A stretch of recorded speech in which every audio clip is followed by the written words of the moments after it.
Good afternoon. It's Friday. Come on, guys. Don't let Brian Karam show you up. I know that there is more spirit out there.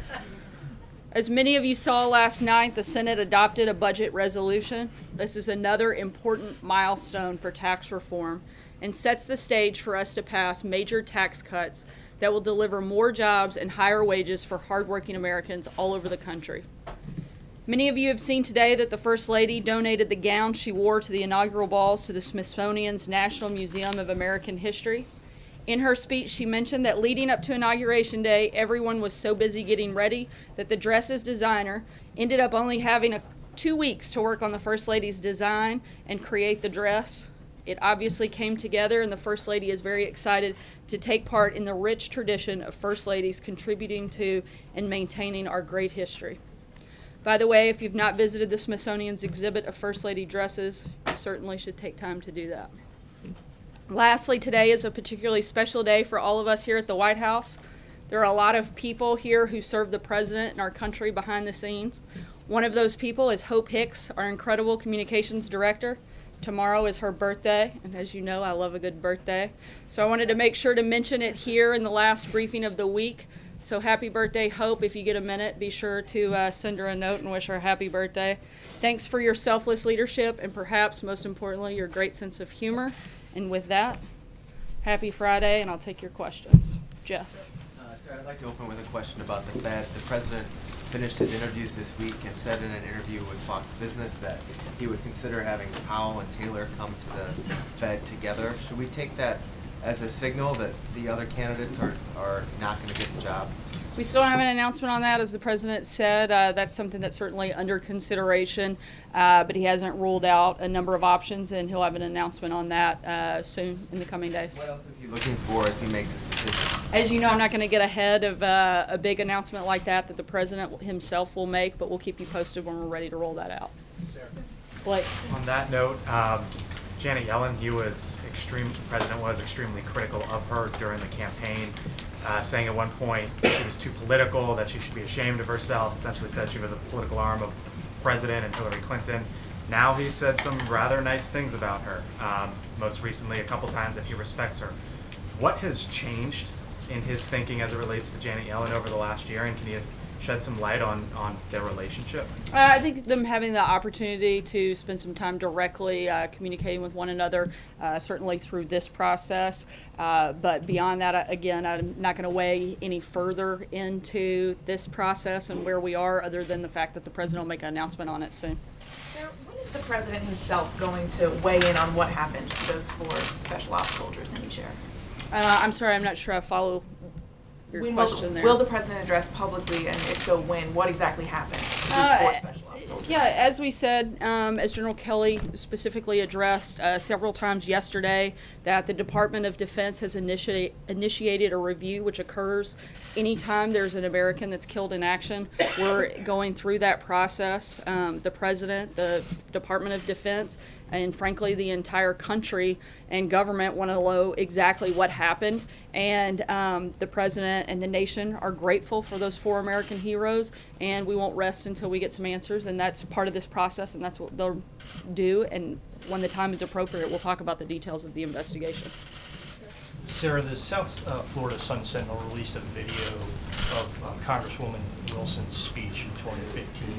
In the speech, it doesn't appear that she referenced funding for the FBI building in South Florida.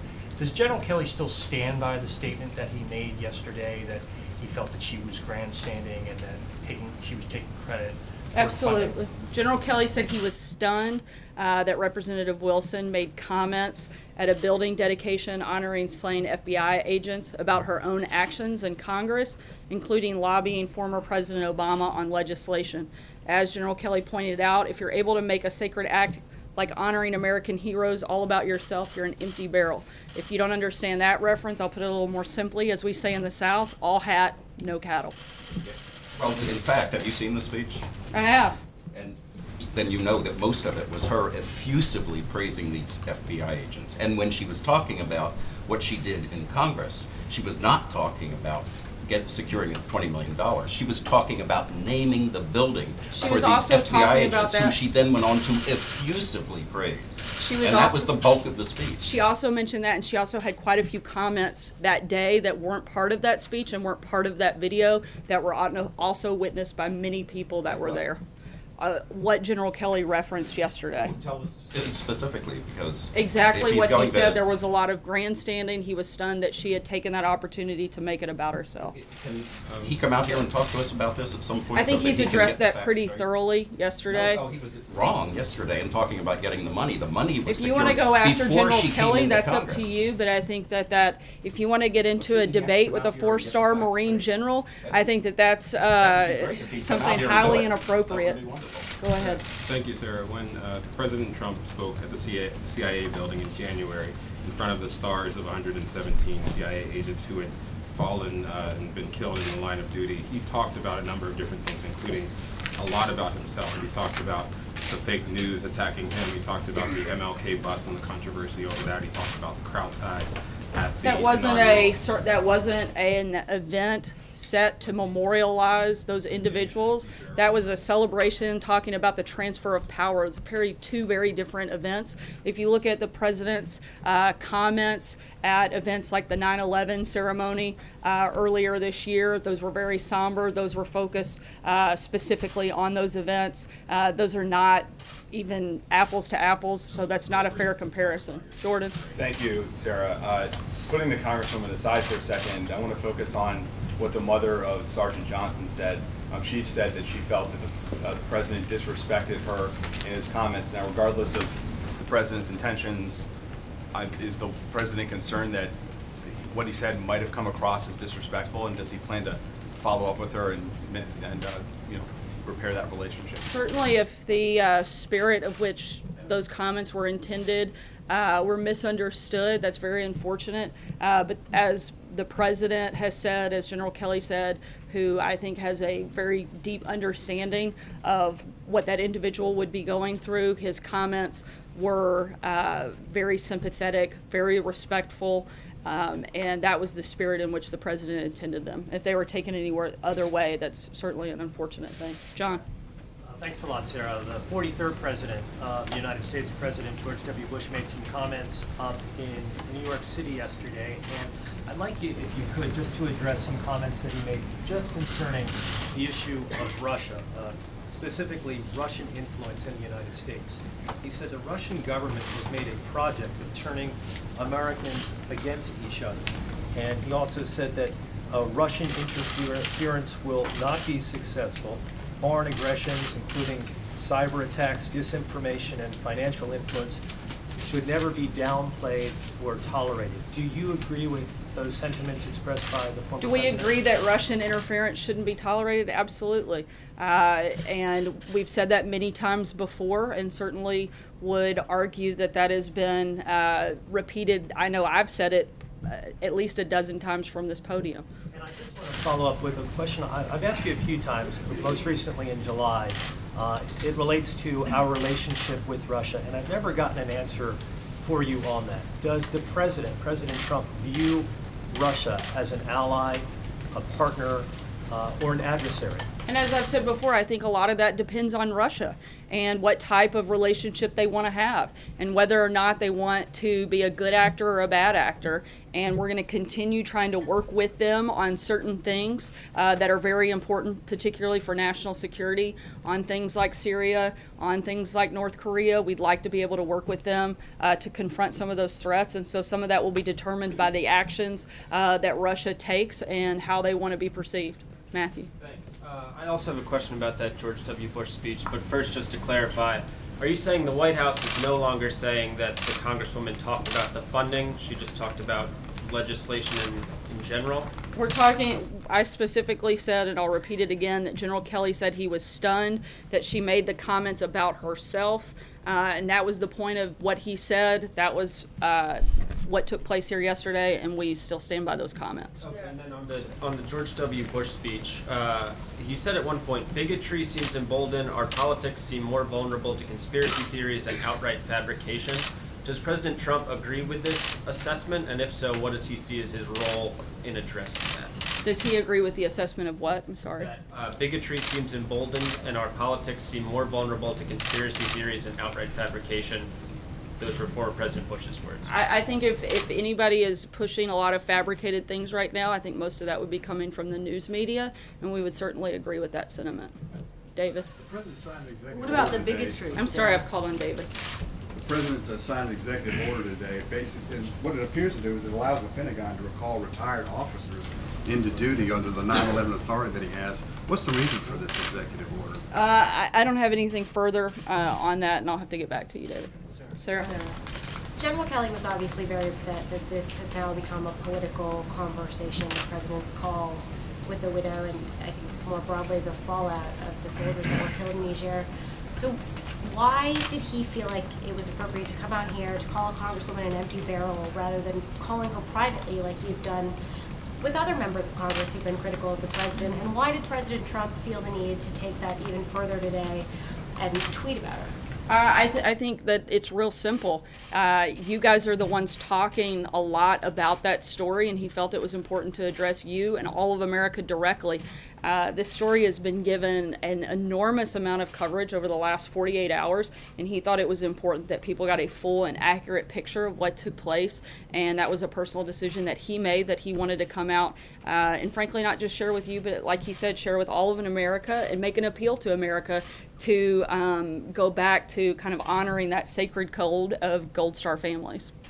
Question that the President was asked earlier today, I know there's an investigation. And in terms of, hold on, just to finish on the rest of your question, why the President felt the need to respond, it's because it should have ended yesterday after General Kelly's comments. But it didn't. It continued. And it's still continuing today. It's still the bulk of the coverage on most every TV you turn on and most every newspaper that you open up today. And the President responded to those continued accusations and continued mischaracterizations of his comments. One other question, the President was asked earlier today whether he authorized this mission in Niger. Can you give us any information about whether this was something he authorized or even something he was aware of before finding out that American soldiers were killed in it? As I said, there's it's the process. Anytime an American is killed in action, there is a full review that takes place, and before we start jumping to any conclusions, we want to make sure that that is completed fully, and then we'll have those details for you at that time. Sarah, thanks. On Niger, a senior congressional aide who was briefed on the matter said that there is an indication that there was a massive intelligence failure. Is that the assessment of the White House? Once again, as I just told Sarah, we're going to wait until that review is complete by the Department of Defense, and we'll answer those questions at that time. Sarah, one more question, Sarah. Sorry, Laura I'm gonna Trump. try to Laura Trump work my said way she around. saw a transcript of the phone call. Can you just answer that question, Did the Sarah? President authorize explicitly the operation in Niger, or was that delegated down in the?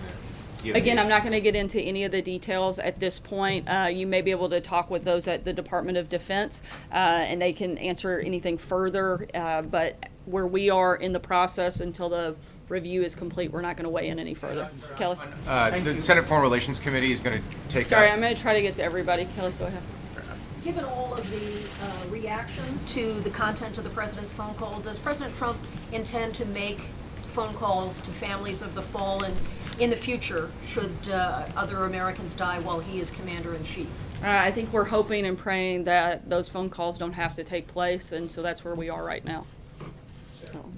The Los Angeles Times has reported that the military operating in Niger had requested additional overwatch capacity and medical response assistance in the months leading up to this ambush on October 4th. Is the President satisfied that that Special Forces unit, when it went out there that day, had all the resources that it needed to operate there? As I've said several times here today, and will continue until that review is complete, I'm not going to get into the details until that is finalized. I think too often in cases like that, we have jumped to conclusions and tried to make determinations before all of the details are known. We want to make sure that that process is complete before we weigh in. John Gizzi. Thank you, Sarah. And have to keep it to one question today? Yes, sir. All right. Even you, John. I know it'll be tough. I obey. Wow, if only I had that kind of power over anybody else, including my kids, that would be great. Reluctantly. Several London publications have said that the president's visit to London, when and if the details work out, will be a working visit with Prime Minister May and not an official state visit, which means he will not be received by the Queen at Buckingham Palace. What will be the nature of his visit to London and to Prime Minister May, a working visit or a state visit? That still hasn't been determined. We're still going back and forth with our allies there, and once we have those travel details outlined and determined, we'll certainly let you know.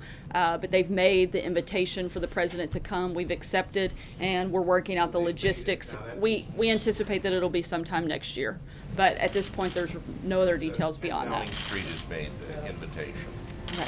Thanks, Eric. State Department announced today that it's now up to 24 people who have been impacted by the sonic attacks in Havana. I wanted to ask, is the president satisfied with the investigation into what's happening?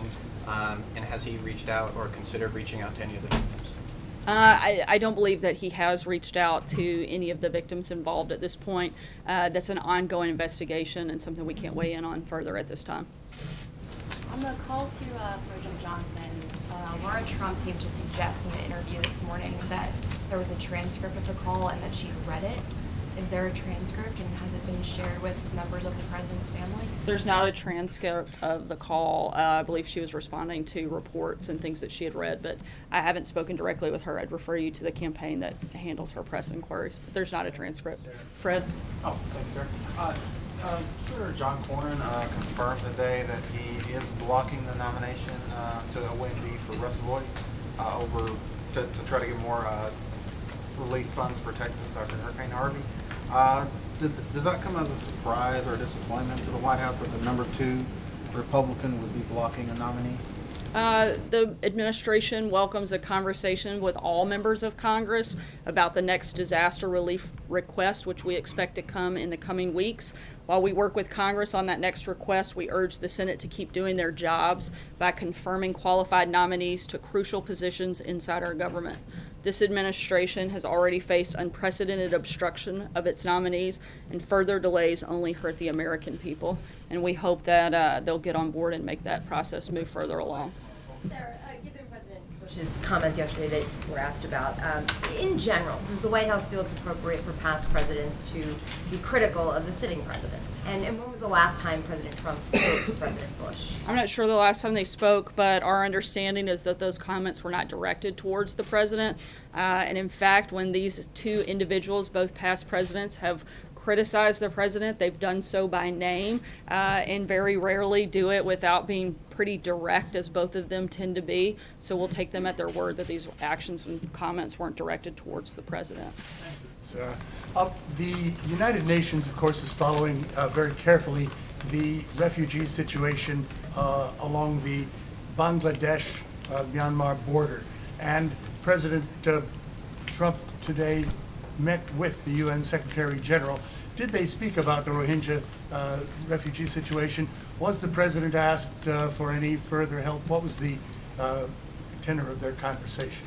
They had a very productive conversation. We'll have a readout coming with more details about that later this afternoon.